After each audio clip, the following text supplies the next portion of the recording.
По 5 години пауза, локалитетот Виничко Кале повторно е интересен за археолозите.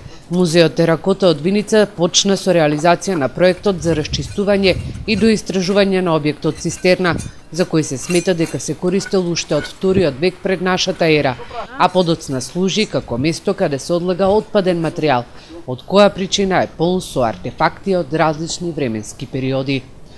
Овде пронајдовме многу убави рано-антички садови, кои што ги имаме изложено во музеот.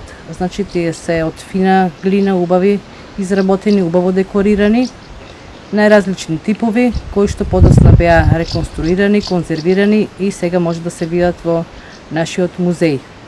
Доцна античкиот зид на цистерната со тек на времето попуштел и паднал, со што станало опасност за безбедноста на посетителите. Затоа годинава ќе се прави ограда од цврст материјал, пошто ќе следува конзервација и покривање на објектот. Проектот е финансиран од Министерството за култура како проект од национален интерес за 2017 година.